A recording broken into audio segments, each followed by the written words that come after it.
All right, y'all. We about to let folks get tapped in as we get started. So we just want to open it up a little bit, give y'all a little bit of time to tap in to the kingdom conversation. You guys are in for a treat tonight. Make sure that you share. We are streaming on multiple platforms. We're going to YouTube.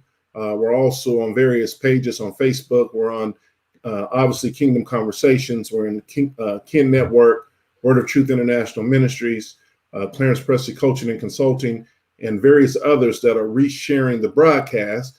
Make sure you let folks know that we're on. You're not going to listen, y'all. You don't want to miss this. We're going to be talking about being the church in community. Again, being the church, not just going to church, and especially in a time like now with COVID, I think a whole lot of folks are learning what it really means to be the church and love their neighbor and love the Lord. Amen. So real quick, I'm going to just do a quick little shout out to our sponsors who sponsor us. Let me go in and pop them up real quick. Different Apparel. We want to give y'all a special shout out. Thanks for all the support, keeping me geared in. By the way, this is my youngest son's clothing line, and they give me the privilege to make sure that I wear the gear so I can stand out, be set apart. That's what the whole focus is. So in other words, y'all, we talking about real holiness. You know, when God calls you to be set apart, to be different, don't be afraid to be different. Be uniquely who God called you to be. So we thank God for the opportunity to wear the gear and to support them as well. So like I said, y'all, at this time, we're getting ready to bring to you our special guest for tonight. You guys are in for a treat. Start sharing, putting it out there, letting people know that we are on right now. I'm going to bring to you guys our special guests. Both of these gentlemen are pastors at Tapestry, Oakland. We have Pastor Bernard Emerson and Pastor Kyle Brooks. So we're going to get ready and add them onto the platform so we can begin having a conversation. So welcome, y'all. Thank y'all for joining us tonight. Man, thank you for having us, man.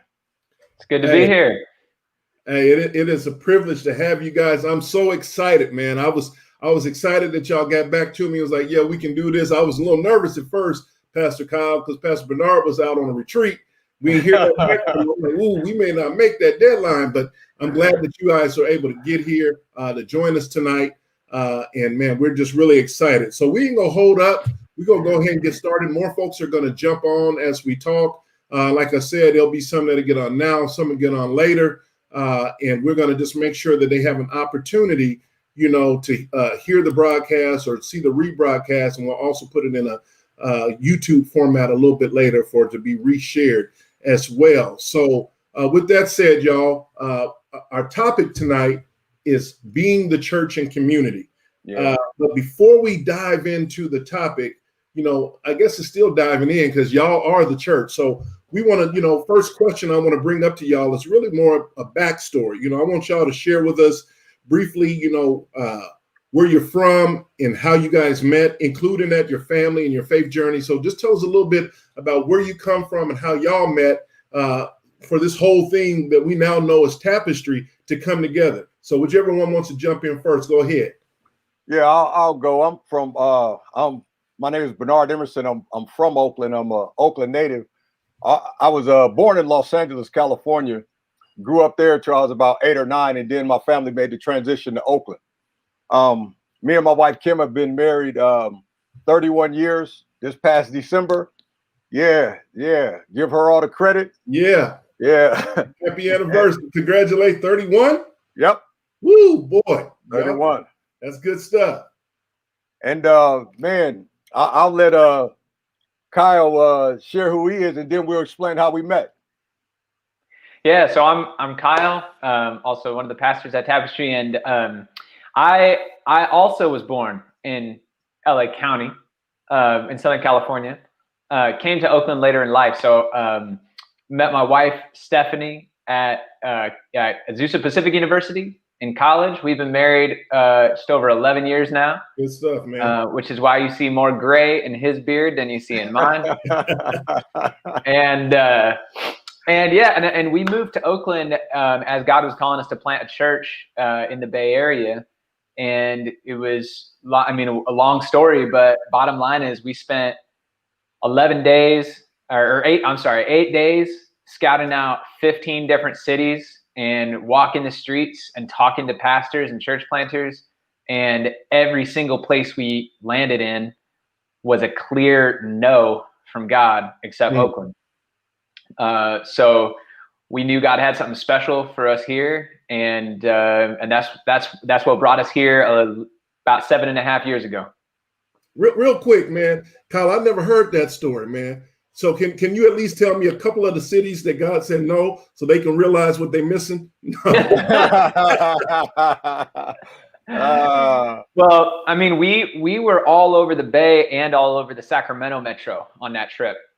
We went to like 6 church services in 2 weekends, just to meet as many people as we could and just ask, hey, do you think like there's a good reason for people like us to plant a church here? And eventually, one of the places that there was a clear no to was San Francisco. We spent like 2 whole days there. We spent some time with church people there that we knew of and who were willing to host us. And man, we had people praying for us before we went on this trip. One of whom was like a second father to my wife, Stephanie.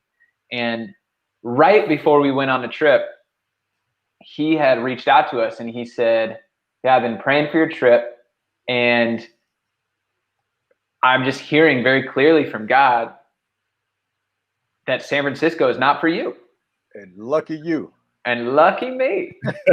He landed me in Oakland. Yeah, and I kind of, the tradition I grew up, I kind of take that stuff with a grain of salt and see, but like it was clear God separately kind of confirmed that to me and Steph on that trip. Like, this is not the place for us, even though I was secretly, honestly hoping coming in from a distance that he was going to call us to San Francisco. But then we got to Oakland and I was like, oh, that's why. That's why. God worked it out. Can y'all tell us, how did y'all meet, man? You both was born in LA County, but obviously you didn't grow up together. So how did y'all come together? Let's hear a little bit about that. So we were involved in this thing called the Bay Area Clergy Cohort, which had faith leaders from a lot of different faith traditions, and we would meet once a month, and it was centered around community organizing and social justice. And one day, the facilitator, he had us all walk out of the room, and while we were outside, he set the chairs up in a pyramid, like 1, 2, 3, 4. And he called us back in the room, and we're checking out the scene, and we could see the chairs had been moved. And up in the front, it was spacious and clean, but towards the back, the more you got towards the back, it was crowded. The chairs were pushed together closely, and there was trash on the ground. So we're wondering what's going on, and he says, "I want you to sit in the seat that society says you're supposed to sit." He says, not where you think you go, but where society says you're supposed to go. Right. And naturally, as a Black man, I took a seat in the back row. And I strategically, being from Oakland, put myself in the corner just in case anything broke out. I had a way out. I was already checking out the escape route. Right. And go ahead, Kyle. Well, I was caught up talking to somebody, networking, as it were, and I kind of missed my chance to be one of those white guys in the second and third row. All the other white guys, they left me that first seat right in the front. The one right in the front. Right in the very front? Right in the very front. And I was looking back at a couple of these guys like, man, you're in a massive church, man. Come on. But no, I'm just kidding. I mean, really, it was, for all of my background and all of the white privilege I bring, but also economic privilege my family brings, and based on that, in our history as a family and educational privilege I grew up with, that is where I belong. And that's where society told me I belong. And so I'm sitting right in the front. Bernard's sitting all the way in the back, and we talked for like 3 hours. 3 hours. Just on the question, why did you choose the seat that you're in, and what is it like for you to be there? Yes. Yeah. Hold on real quick, brothers, because this is kind of what our topic is. There's a sister on here. Thank you, Sister Felicia. If you can follow up Ashley, share your information with Sister Felicia. If you're in the Seattle area, we'll make sure we get you taken care of on getting you some diapers. Sister Sunny, thank you for reaching out. Get her information, and we'll follow up to make sure she gets what she needs for her baby. Sorry about that, brothers. I saw this message in the messages, and I wanted to make sure we addressed it so they didn't think we was trying to get by it as we're talking about being the church. So go ahead. Please continue. Good, man. All good. So we talked for 3 hours of like, what is it like for you to sit where you're sitting? And I guarantee, like, there was not a person in the room who was happy about their seat.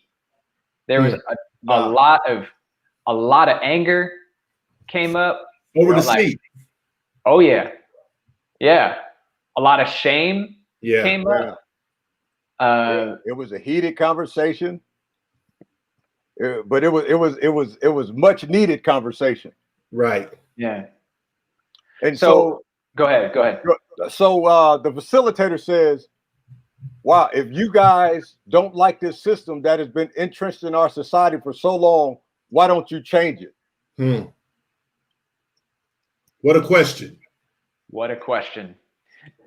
And he just let it hang out there. So we all kind of just started standing up, and most people started grabbing their chairs and dragging them to the outside of the room.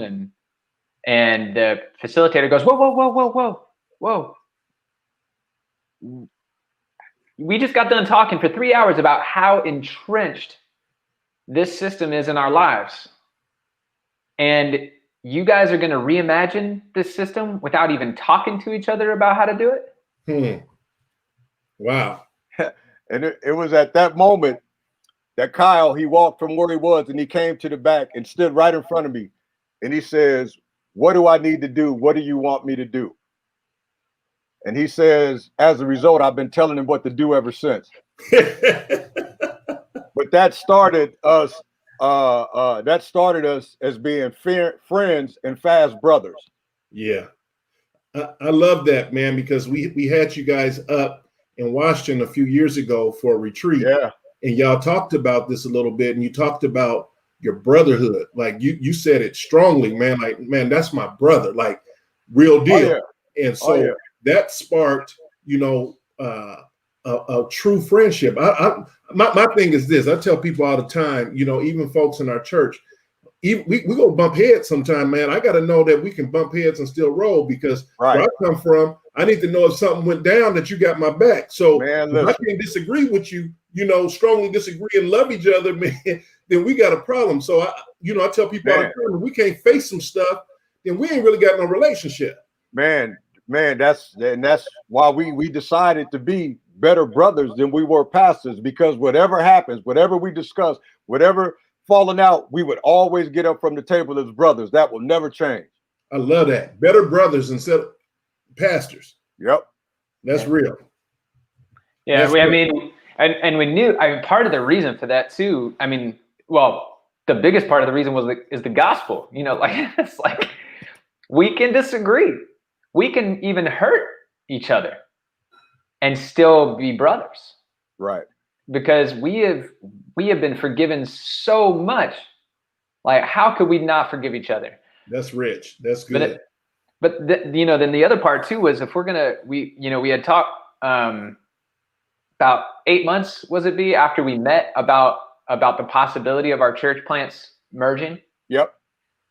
And we realized at that time, I think that's the first time I ever heard B say, well, we got to be better brothers than we'll ever be pastors for this to work. Because people, have their feelings about different ways that different people do stuff. And if they want to come to me and say, Pastor Kyle, I love Pastor Bernard, but he does it this way. And I don't really think that's the right way. Or I don't like that. We used to do it like this. Then, I got to put that pastor like relationship with them on a lower tier than my brotherhood with Bernard, and say, hey, listen, that's my brother you're talking about right now. Y'all talking about some covenant stuff, bro. You talking about that stuff like with my brother, my blood brother. Like, you know, we can disagree, we can argue, but you better not say nothing about him in front of me. Man, listen. I mean, he wrong, and I'm gonna deal with him, but just don't put your hands on him. Don't talk about him. Yeah. Yep. You know, that's good, man, to see that translate over into the body. And really, that kingdom, that covenant family, man, we ought to be living like that. It's funny, all across North America and the world, we say brother so-and-so and sister so-and-so, don't even know what we're saying, man. We throwing the terminology out there, you know, without any weight to it. So you're absolutely right. And just so people understand, can you guys kind of highlight, you both had two separate church plants. Yeah. Talk about what the name of your churches were and where you were functioning and how you were functioning at the time before you came together, because this is a part of the story that people need to understand, that you guys didn't meet at this gathering and then decide to do a church. Y'all are already pastoring. Right. Right. So I had planted the Way Church, and it was a Black church. You know, it was always our intention to be a multi-ethnic community, but man, you know, people argue with me about this, but you tend to attract who you are. Yeah. And man, we was trying our darndest to be a multi-ethnic community. I even hired a white worship leader, and I get extra points because he had red hair. Yeah. So by the way, can I just say, I love that. Like, it's a reversal of the classic white church planter hiring a Black worship leader to try and become a multi-ethnic church. Right. I love that. All in fairness, brother. All in fairness. And man, because I figured that the person who would be up most of the time behind me was the worship leader. And if he was Black, people would come and say, man, that's a good church, but it's not for me. And so, man, we was having the hardest time just creating, like, we would have different ethnicities come and worship with us, but they weren't staying. And so we were having a hard time. And so when I met Kyle and we started talking, planning and talking through planting our church together, I said, well, at least this way we'll have instant diversity. Yeah. Yeah. Can I ask you a question? This isn't a question that was in our notes. This is something that I have observed over the years, and I've shared it with some folks. I just did a race and reconciliation conversation on Monday.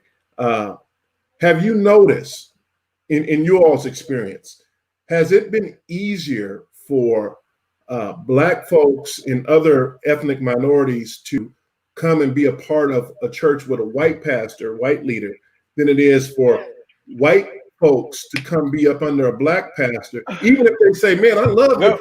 Well, Clarence, now you know, you playing devil's advocate here. I'm just asking the question, man.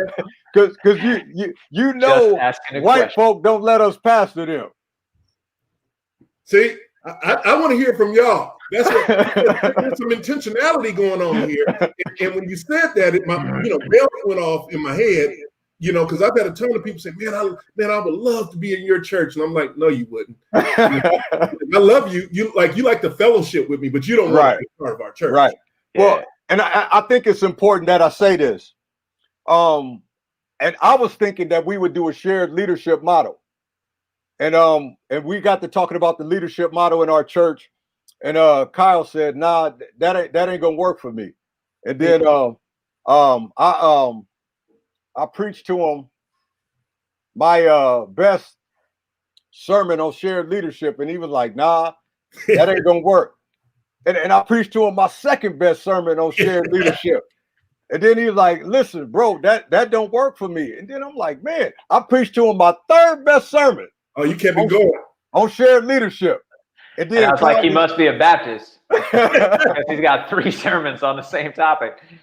And then Kyle said, look, man, this doesn't work for me if you're not the lead pastor, because what people need to see is a white man submitting to the authority of a Black man. They need to see that. Wow. The city needs to see that. The world needs to see that. And man, that just humbled me. Man, can y'all talk about that? Kyle, what was the conviction for you saying, I mean, obviously the Lord, but What were you processing at that moment and observing? And after you share on that, Kyle, Bernard, talk about that. How did that make you feel? You know, I want to get your reaction to that. Yeah, I mean, part of what I was processing were systemic issues that I've seen in the church, and systemic issues that I've witnessed in the multicultural church, especially in the United States context, where basically, even if you have diversity in the church, it's not a multicultural church.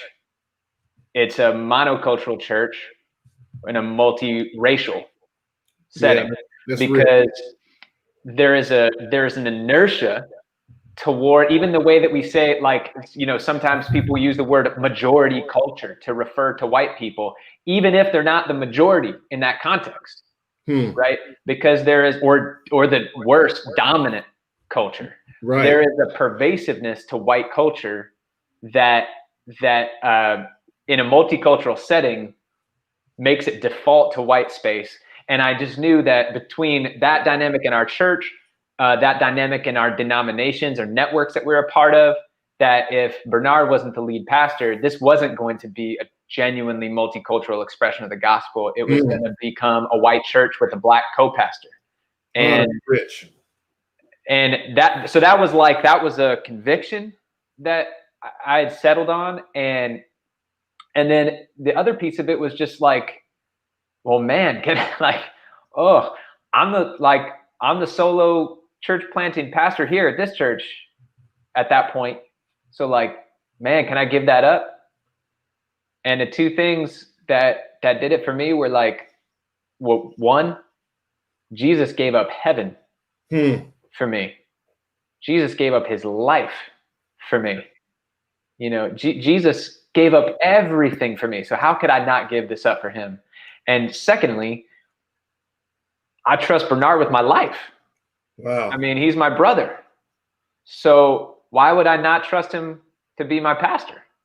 Man, I love that, man. And that last point you just made, he's my brother. Y'all talking like David and Jonathan, man. Y'all, I mean, you know what I'm saying? Y'all take exchanging garments and stuff, man, all that stuff, man. But it's relationship over position. Right. Is what I'm hearing. It's not about a title. It's about the relationship, and you can trust the relationship.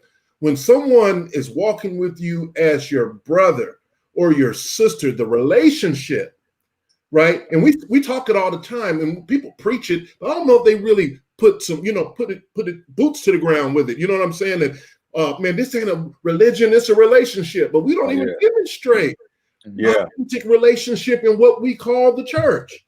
Yeah, man, my brotherhood with Kyle, it trumps my blackness. In other words, I can never be more black than I could be his brother. He's my brother first, and then everything else second. Yeah. That's tell us, talk about that a little bit more, and tell us how when he shared with you, no, Bernard, I need you. You're gonna be the lead pastor, man. I'm submitting to you. How did that impact you in that moment? Well, first of all, I ain't never heard a white man talk like that.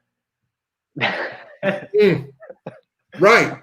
I have never, in the circles I travel in, white men have the power.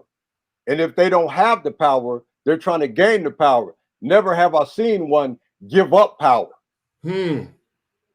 So that was a first for me. And like I said, that humbled me. And I'm like, man, this dude, he trusts me with pastoring him, and he trusts me with the people he pastors. Right. And so that humbled me. And so, man, that made me always want to bring 110% to the table. Yeah. Like, man, I always want to be at my best in this relationship because he trusts me so much, and he proved it by submitting to me and submitting his people to me. Man, you preaching, man. You sound like you in Philippians. You talking about Jesus, man, came in the form of a servant. Like, like real talk. That's what Kyle, what you just described in Kyle was being a Christ follower, an imitator of God.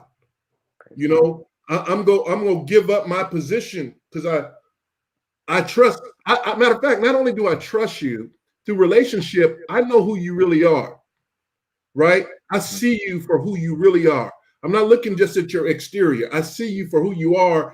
And then for you to say, trust, even not just with him, but the congregation that he had been pastoring. Right. And did y'all have any issues with that, merging the two? Were there people in the congregations that wasn't rocking with it?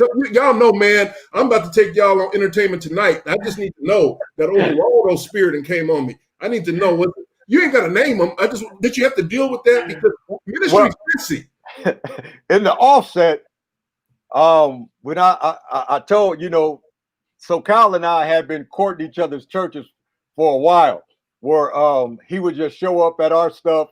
I would show up at his stuff. He would show up on Sunday mornings because their church met later in the afternoon. I would show up at his church Sunday afternoon. And so we have been courting each other's churches for a while because we're trying to prepare the people, because what we didn't want is we would think that that people would get along with each other and with Kyle just because based on our friendship. So we were trying to ease it on in. So after they had been used to seeing him, I said, hey, man, I got a big announcement to make. I've been praying through this, and we're going to join Pastor Kyle's church in a merger, and we're going to be one church. And man, everybody got to cheering. We black church, man, people dancing and everything, man. And it was only one brother who wasn't with it, only one.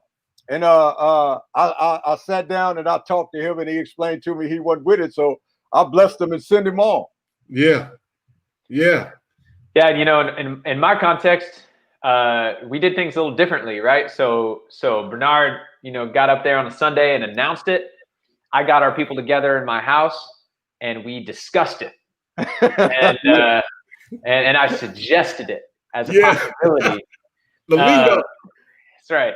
So, but we had been talking about, as Bernard said, we had known each other's churches for a while. We've been visiting each other's churches with our whole congregation and even like partnering on some things and stuff for a while. So when I brought it to our people, I thought, ooh, this is going to be a touchy conversation. I think this is going to be, a challenging conversation. It was a simple conversation. Everybody was like, yeah, of course. Weren't we going to do, I thought we were going to do this. So, it was simple at the beginning, and he got a lot of cheers at the beginning, but right. If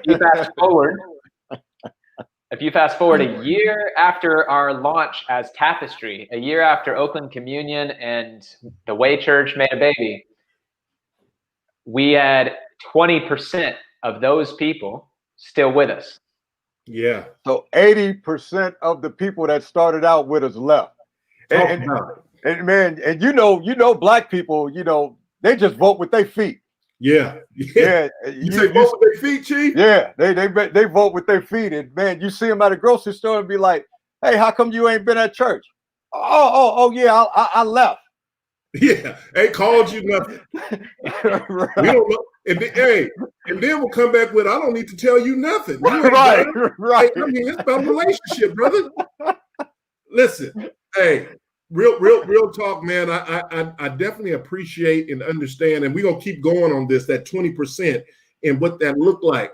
I know when our church, after we planted it and we began to grow, at one point we was at like 140 adults or something like that, 130, and we decided to come into the CRC. And we did a slow process. It ain't like we just jumped in. It took like some, the CRC, you ain't just hopping in anyway. Yeah. and you don't even need to say that to somebody who's in the CRC, that it was a slow process. It was a slow process, man. I was questioning, they was questioning, and make a long story short, man, I never forget, man, I had a brother share with me. He's like, man, ain't they Dutch? Like, yeah, man. That's the denomination's history. Them the slave traders, man. How we go? You already ordained. Now, mind you, I understood where he was coming from, but he wasn't taking the opportunity to even get to engage and even ask his questions. Mm-hmm. It was just it was fear, and it was fear and excuse mingled in ahead of time. And what I came to realize later, even with some who stayed a little while longer, not everybody, people just, God moves folks, and I'm okay with that. But at the end of the day, it didn't matter where we was going. Some of these folks just wasn't gonna be there. It's just the way that it is. So I know this ain't on a question. Talk about that 20%. This became y'all core. It's almost like y'all did a full relaunch with a whole new core ministry. What did that look like for y'all? Go ahead, Kyle. Well, I mean, after a year, having 20% of the people that came with you into the merger was obviously like a big realization for us, right? But the truth is that we had planned for it at a certain level. When we were in the process, like you said, your connection, your joining the CRC was a slow process. We spent 2 years after we told our churches, hey, we're thinking we're going to do this, like just visiting each other's churches, going on retreats together, meeting in the park, having, trying to have barbecues together, but all the white people showing up too early, all the black people showing up too late. Like we had 2 years of that, and then we merged. So we thought, okay, now we did process this with some people who've done church mergers before, not multicultural church mergers, but church mergers, and they said, man, you'll be lucky if you have 20% of your people with you at the end of the first year. Like words out of their mouth a year before we merged. And then that's exactly what happened. So we were at some level prepared for it, but on the other level, we couldn't have really. You can't really prepare for that kind of thing, and yet God provided. So like, what happened was, God moved some people on when God brought some people in. Yeah. So we had exactly the same number of people, give or take 1 or 2 at the end of the first year, but we had only 20% of the original team that had started the church. And those new 80%, those 20% that stayed, they're in. They're all about it. This is family. Yeah. And the 80% that came, they came for what this is. Exactly. Right. They didn't, and I don't want to bash on anybody who left, because different people had different reasons and stuff. But and the majority of people didn't leave because we're a multicultural church or because they were uncomfortable with the music or something like that. They left, many of them, because other things presented themselves. And in a multicultural church, it's just that much harder to have the glue that would normally keep people there. Right. Yeah. Where people would normally be like, oh, these are my people. I can't leave these people. Yeah. Yeah. So and those relationships take time, and folks hadn't invested in that yet. You know what I found, man, in I don't know if you guys have seen this, but mission creates separation. And what I mean by that, the direction in which you're going, everyone can't go in that direction. Right. Some people are comfortable with things being how they were. Right. And when you say, and it's a challenge to say, no, we about to love our community. We about to, even what you said a moment ago, Kyle, when you were talking about the church over 2 years, y'all was dating, man. Straight up, the churches were dating. When you gave the analogy of the barbecue and the white folks showed up early and the black folks showed up late, you start talking about culture. That's some cultural stuff. Right. And that if you ain't willing to wrestle with that, y'all as a blended family, y'all ain't gonna work too well, because it's gonna be give and take. You know what I'm saying? Right. Like you got a blended family, it's some give and take in that relationship, because you're coming with your own cultural norms, and the other person that you're joining up with is coming with their cultural norm. Now to be one family under one house, man, there's gonna be some give or take. Like I remember when me and my wife first got married, we celebrated. We had a Christmas Eve party in my family, and her family did too. We used to get into it for the first 4 years, man. When we go spend Christmas Eve, and I was like, you know what? We got to create our own stuff. Right. We'll give y'all Christmas Eve, and I'll do something on Christmas. You compromise because you love each other. You find the spaces where you can get along to stay true to the mission. Yeah. So how did y'all do that? I'm hearing some of that. How did y'all begin When did you begin to figure that out? Well, it was something we knew from the offset. It just took working through it. And at our church, we don't celebrate our diversity. We celebrate culture. Man, it's plain to see we're a diverse congregation, but two black people in the church can have two totally different cultures. Exactly. Two white people in the church could have two totally different cultures. Two Asian people in the church can have two totally different cultures. So we made it a point to celebrate each other's culture. Man, we got this thing at our church, you know, mind who you're having around your dinner table, because if everybody around your dinner table looks like you, then you're doing something wrong. Yeah. I mean, it's harder during COVID, but that's one of the principles we live by in our church. And so by celebrating each other's culture, we get to understand each other. We get to know each other better. We get to know our dislikes and our likes and what makes us tick and what makes us upset, what makes us happy. And man, it just makes for a big party. Yeah. And I think too, one of the ways that we do that, like mind how, like who we're having around our dinner table intentionally, is through our groups. Yeah. Through our connect groups. We tried a bunch of different iterations of getting people together in smaller community early on, because, you know, culturally, Black churches and white churches often do things differently with respect to the meetings between Sundays, right? So sometimes, you know, it's a Bible study that the pastor is leading at the church, and sometimes it's a small group that's peer-led in somebody's home, you know, and it's separated by life stage. You know, so it's like culturally, that's a big hurdle, because how do we get people in each other's lives in the church who are different from each other when we do life together differently?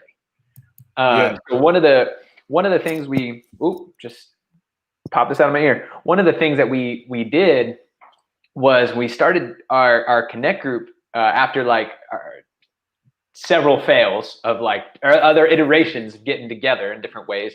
Simple meals, Bible study, like we finally landed on connect groups being the thing that we were going to do. Well, Kyle, you got to tell the story about the young lady when we were meeting at your house. Oh, in the Bible study? Yeah.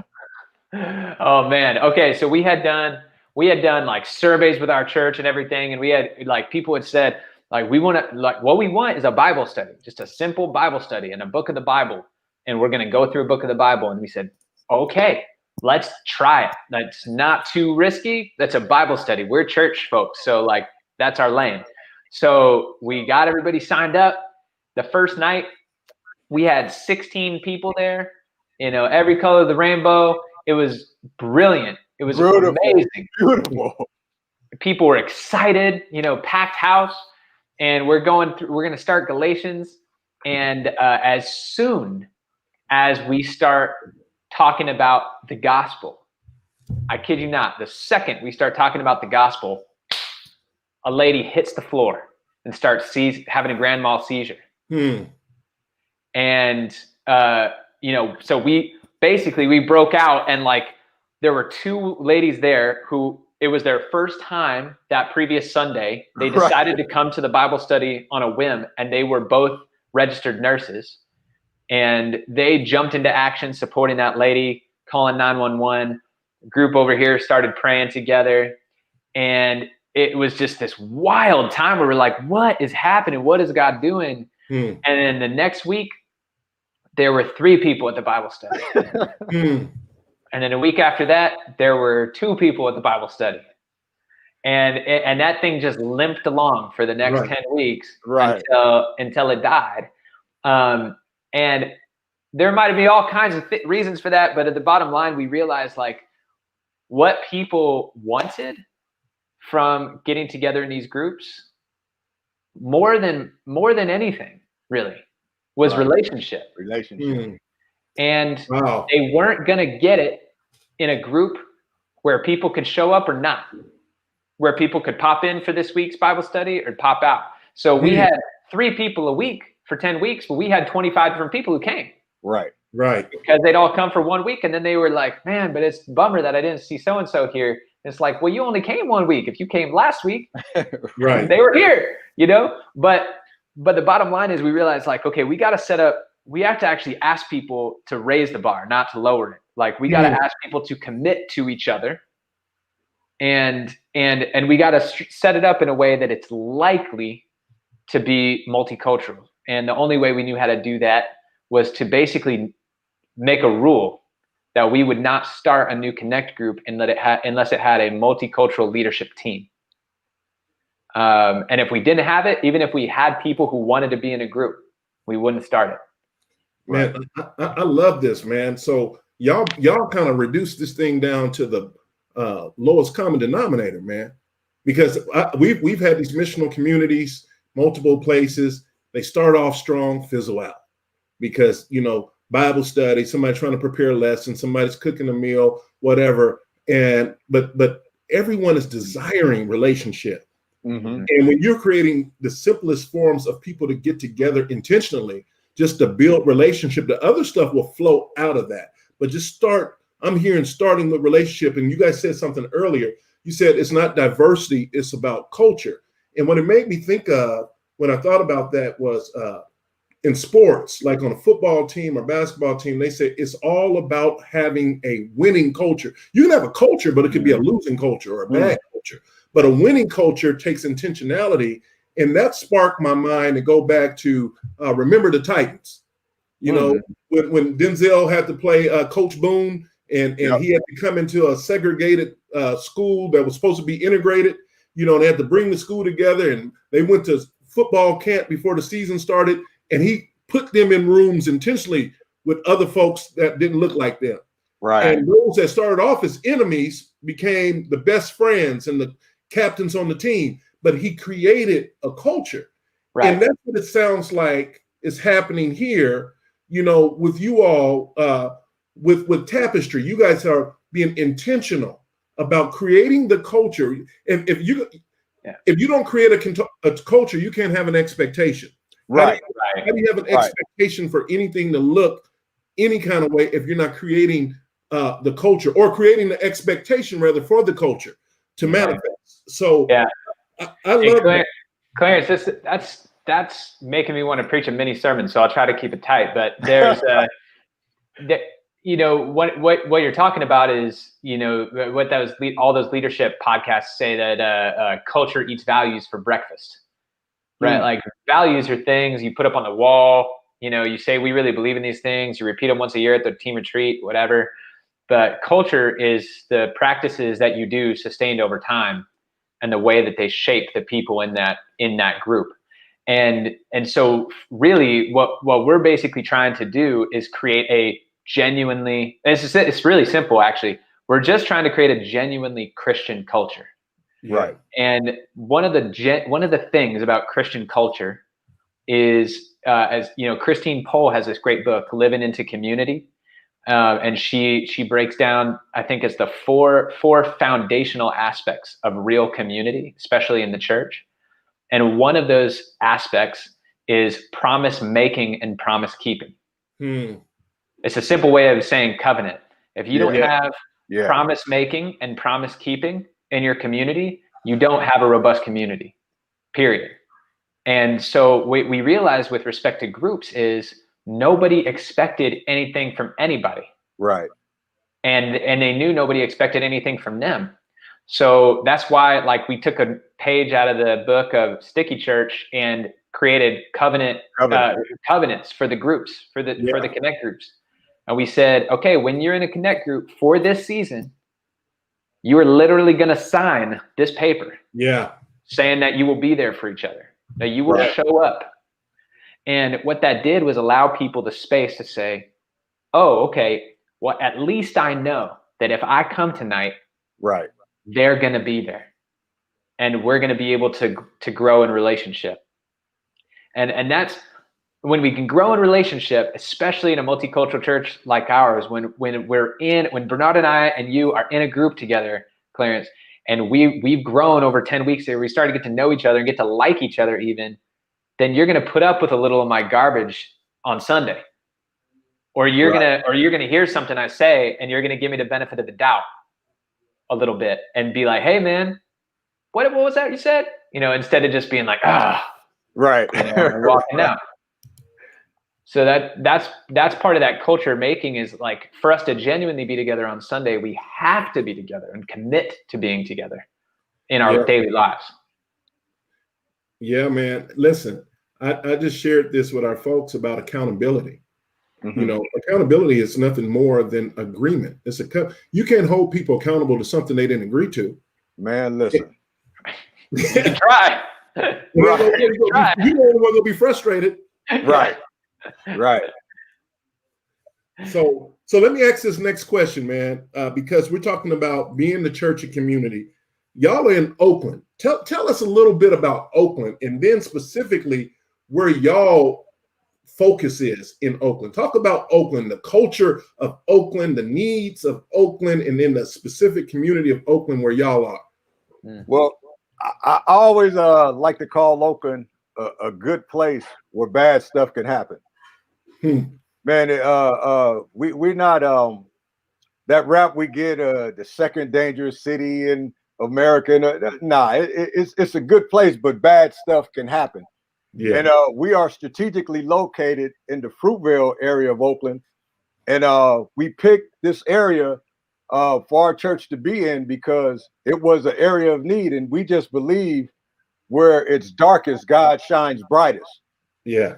And so we picked that area strategically. And we meet at a school called Learning Without Limits. And it's a school that in a needy area of Oakland, and God has just made a way for us to be a partner with the school. That is our primary mission field. Yeah. And I remember having a conversation with the principal, and what we had him know was, man, we don't want to be the church that meets at the school. We want to be your partner. So when people think of you, they think of us. When people think of us, they think of you. Right. Yeah, and one time we were handing out backpacks to all the kids at the beginning of the year. They had us come to their orientation because we got a hookup through one of our congregation members. We got all these backpacks for free filled with school equipment, and so we had enough for every student in the school.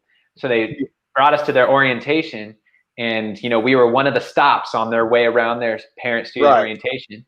And as the principal was talking to the parents as they sat down, and he was trying to tell them, okay, here are all the different things you're going to have to go do and whatnot.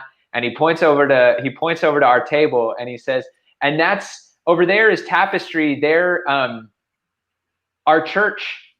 I love it. We're like, yeah, we are. Yeah, we was high-fiving each other. We are your church, man. We're here for you. Yeah. So that was beautiful. So you guys have integrated your Tapestry, right? You've integrated the church into the culture of the school. Yeah, man. I love telling this because it was so cool to see. But at the end of the year, they were having a problem with students showing up for whatever reason. They had to stay home and babysit. Their parents were gone. But the last month of school, the attendance is scarce. And so the resource manager, she came to us. She says, I'm like trying to figure out a way that I can get these kids to school within the last month.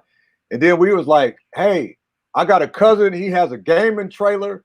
Maybe we could use the gaming trailer as an incentive. And she was like, wow, really? And I'm like, man, it's worth a try. So she set it up where if you were at school, the last month of school, you got to spend an hour on the gaming trailer. And that boosted the attendance 95% of the last school. So, man, and they were just so happy. And, man, just to see those kids playing on that trailer, man, it was good. It was cool. Man, what's crazy in a good way is that they're asking for your advice and counsel about these. They're having conversations with y'all about real school needs and issues. That's being the church, where the church is revealing Jesus as an answer in various solutions. You're not just being preachy, but you're actually helping in meeting some real felt needs in that community. Man, Clarence, I never thought of that. I just just looked at it as us, doing our job. But man, we conversate throughout the year on a lot of stuff. We plan together. Man, I never thought of that. Man, that's powerful, man. That brings me to this next question that I want you guys just to articulate from your position. In your own words, what does being the church look like versus just going to church? Oh man, where do you start? Well, I would say that going to church is a great start in being the church. I've been noticing that there, I think in the Barna studies that have been done during COVID, there's like a third of people who consider themselves church-going folks who haven't ever been a part of a church since COVID started, even online. So you gotta actually show up to be the church, but going to church isn't enough to be the church, right? Because the church is not a place, it's a people. It's the people of Christ, the body of Christ, the people who follow Jesus and what they do out in the world. So I think the primary way that we be the church, so to speak, is actually just in our normal jobs, right? Like in what people do day in and day out. So if we got a person who works in the after school program who goes to the church, to be the church is to be great in the after school program. Yeah. And to show those kids how much they are loved, and to help their parents by making that time as valuable as possible for their learning, right? If you're a Christian and you're a therapist, part of being the church is just being a great therapist, helping people heal. That's being the church. Yeah. Like it's not that complicated. And then to do it together. Well, he gives us all these opportunities. I mean, we haven't had to like reach out for these opportunities to serve, right? Very much, right? They come to us, people, they say, hey, we're starting a food pantry because during COVID, like our parents and our kids, they need food, and they're, people losing their jobs and not able to make ends meet, and so we just say, okay, let's help you. Like, we'll figure out how to support you in what you're already doing. It doesn't seem like rocket science. I love that, man. Y'all are showing up. Bernard, you mentioned to me the other day, and then I'm going to throw another little spin on this. You mentioned to me when we talked the other week that part of your budget is just to give away to community. So some of these needs, can y'all talk about that a little bit? Yeah, we that's the single most, if it was any such thing as being proud of a church, that's the single most thing that I'm proud of our church, because we help so much. And man, a big chunk of our budget goes to helping community organizations, helping people. We started a community support fund where if you're having problem paying rent, if you're having problems paying your PG&E, if you're having problems getting groceries, you can come and apply to that fund, and man, we'll help you. And it's all about serving the community. There's people, we realize we can't do it all. And there's other people in our community that are doing great work. So how can we get behind them and help them? Hey, we got a little bit of money. Let's help. Man, everybody can use money. And not saying that we have an overabundance of it, but we just are very strategic and very smart about using our money to help other organizations. And I'm very proud of our church for that. Yeah, I think sometimes, churches over spiritualize stuff. I mean, I'm hypothesizing here. Right. And so sometimes, somebody in the community, they come and they ask for money, and they say, they go back to their Bible and they say, what happened in the Bible when people ask for money? Oh, Peter and John. Okay, so silver and gold I do not have, but what I have I give you, and let me pray for you. Except they have silver and gold. Right. They're in that position. Like, they have silver and gold. They have money. Right. And that's what the people need in this moment. So give them the money. It's like, man, and that's one of the things I love about Bernard is that, the generosity of our church flows directly out of the generosity of who he is. Like, he is the kind of person who will literally give you the shirt off his back. And even if it's a t-shirt, it will be pressed to perfection. I mean, I can't tell you how many people in our church he's just given stuff to. I just got a shirt in the mail the other day. I didn't even ask for it. He just sent me another tapestry shirt, camo and everything. And like, this is who he is, but also is like, hey, I need to borrow your truck for the day. And he's like, man, why aren't you asking me? Just come get it. This is who he is. Yeah. So the generosity in our church just flows from him. Yeah, man. That's, again, y'all right back in that relationship bucket, though. You know, that generosity, man, the relationship, that culture is real deal, man. And when you were talking, Kyle, about the, silver and gold have I not, they forget about James telling folks, hey, man, don't just say be warm and filled. Right. Give them something, Right. So we got to be real deal. And as you were talking earlier about over spiritualizing, I thought about this. If you're a therapist, be the best therapist you can be. We talk this all the time in our community, in our congregation. If you're a janitor, be the best janitor you can be, because reality is this. It's funny. Every other network out here, man, thrives off of referrals. And we don't see ourselves as a thriving network, as the body is a network.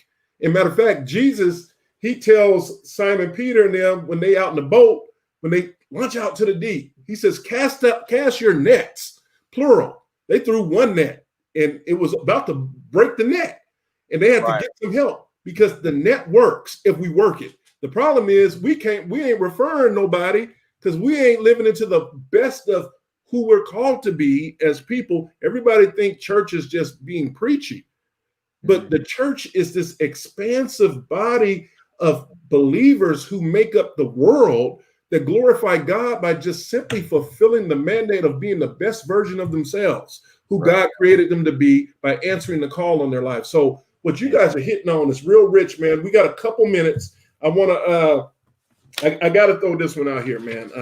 So I'm going to skip on to 6. How have you all navigated the polarizing racial tension in society and in the North American church? Because it's been rough, especially it's been rough as long as I can remember, but these last couple years, it's been heightened, specifically 2020, and obviously January 6th, so I'm asking again, how have you all navigated, as leaders, doing life together as brothers, more importantly, the polarizing racial tension in society and in the North American church? Because there's probably a couple of different dimensions of that layered just in your existence. Yeah. Can I take this one? Go ahead. Black Lives Matter. That's how we've navigated the polarizing racial tensions. Black Lives Matter. Period. We don't need to sugarcoat it. We don't need to try, we don't try and say like, hey, we understand if no. Like, this is not something that our culture came up with. This is something that God came up with. Black Lives Matter. It's non-controversial in our church. And if it's controversial for you, yeah, we'll be with, hey, like, I'll call you, we'll talk about it, but like, you're going to have a hard time. Right. At a place like ours where that's non-controversial. I'm reminded of that video, B, with was it a boxer who, like, he wouldn't take any interview questions. He just responded. Black Lives Matter. Yeah. They were like, yeah, but how are you feeling about the fight? And he's like, oh, I don't know about that, but Black Lives Matter. Right. I mean, the polarizing racial tension is real in the world. It's real in the world, but in the church, we're called to be a holy community, a set apart community who does things differently from the world. And so the value of human life is not a controversy in our community. It's just the way it is. So we try to help people and support them to get out and support, initiatives in police reform. We created a Black Lives Matter protest group on our app so that people could connect with each other if they were going to go to a protest in Oakland, so that they didn't have to be there alone, that they would feel safer, and they could do it together as the church. But we did have groups where we got together and talked. I mean, B, you could share about that a little bit. Yeah. Well, in the wake of the George Floyd murder, that we just created a space for people of color and people of color only to just voice their frustrations and to grieve and all of that. Then the following week, we scheduled a Zoom call, a church-wide Zoom call where everybody could come and just lament. The next Thursday after that, we had a Zoom call with about 40 participants where we just talked about race. And then following that, we created these anti-racism groups. So anti-racism groups, we have about 4 of them in our church that people are a part of, and they read books and just talk about the issues that are going on in our society, in our world today. Man, I just love how y'all are unafraid to talk about the hard stuff. And even what you just said, Bernard, you said y'all had 40 people of color or so, or you have space for people of color to come and just vent. Yep. So what about the white brothers and sisters? They were okay with that, I'm assuming. Kyle didn't. I didn't get any emails. Yeah, I didn't get any emails. So they had to be, and we explained it to them that this is just for people of color. Yeah. This is just for people of color. They've been affected by why. For those that are listening, say, well, why would you do that? Can you talk about why would you do something like that? People of color, we felt like they needed the space to be able to get some frustrations out that they wouldn't necessarily want to get out between with their brothers and sisters that are of the majority culture. And so we just allowed them that space, man, a space to come. They can be mad, they can be angry, they can be tired, but we figured that we needed to allow them that space. Yeah. I mean, I think it's like, it's not, I mean, maybe tell me if I'm wrong here, but it doesn't seem like too different than if you had experienced a trauma at the hand of a doctor, right? A doctor had done you wrong, and you had now like a deformed part of your body because this doctor had committed malpractice on you, and then and you wanted to just vent your feelings, right? And the church organized a group of people. Half of them were people just like you, and half of them were doctors. Like, would you feel like you could go in on how you were feeling about that? Right. And that space, you can't be honest, even if your doctor wasn't there. Like, you can't be fully in your feelings the way you need to be honest with who you are. And I think most of the people at our church, thank God, I mean, understood. Right. Understood that. Most of the white folks understood that. Right. Yeah. And it sounded like it gave folks an opportunity to process and then come together. Right. You know, like I said, even in my household, when my kids are going through different things and maybe my older son is having a bad day, I give him space. Man, y'all leave him alone. Let him go process. Then he'll come out. And then he come. Yep. Then he come. But I'm expecting you to come out, though. You know what I mean? So we're gonna still continue to have the dialogue and work through it. But he needs some space right now to process what he's going through. Yeah. Yep. Yeah, that's good, man. My final question, y'all, before we go: what message do you believe the Lord is revealing through the epistle called Tapestry Church of Oakland? So what is the message that you think the Lord is revealing through this love letter called Tapestry in Oakland? That he the letter to say, man, read my love letter to y'all through this church. Yeah, man. I always believe that if people would know that we could live together peacefully in harmony and unity with one another, all ethnicities, it has to be modeled by God's church. I always believe that it had to be modeled by God's church. And I thank God that he's made Tapestry a model for that, to see that people can get along of other ethnicities, to see that people can get along from different cultures, to see that people can live together as the Church of Christ. Yeah. I love it. Yeah, I mean, along with that, you know, Jesus says in John, when he prays for his church, he prays that they may be one. Right. And why? So that the world may know that you, Father, love them just as you love me. Yeah. And Jesus seems to imply that when we are really one, when we are really brothers and sisters, not just in name, but in reality, that the world will get the picture. Yeah. That the Father loves them. Yeah. Just like he loves his own son. Yeah. And that's what we're trying to get across. Yeah. Man, I love it, man. Brothers, thank y'all, man. You know I rock with y'all, man. You know, when this pandemic opened up, I can't wait to get to the Bay. You know, so I can come hang out with y'all. We'll be glad to have you, man. Yeah, man, for sure, man. I really appreciate you guys taking the time out, man. And I'm going to continue to pray. And y'all know I'm going to lean on you, you know, in the role I'm functioning in, just to get counsel and see how God may be wanting to birth some new things in the region. And a lot of people are looking and asking about Tapestry, like what's going on.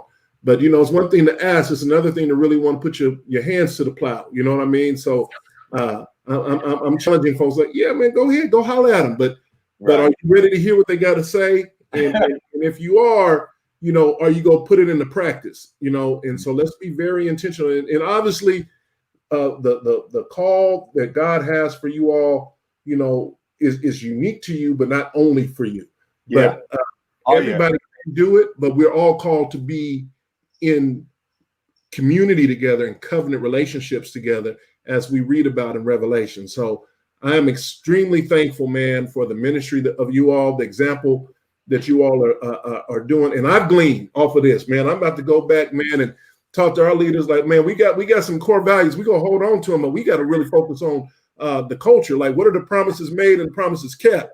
So we about to deal with some stuff, man. So thank y'all so much, man, for joining us. Thank you, Clarence, for having us, man. I really appreciate this, bro. Hey, man. Appreciate it, Bishop. And until next time, all of y'all that are tuning in, God bless you. And we'll see you next week, Lord willing.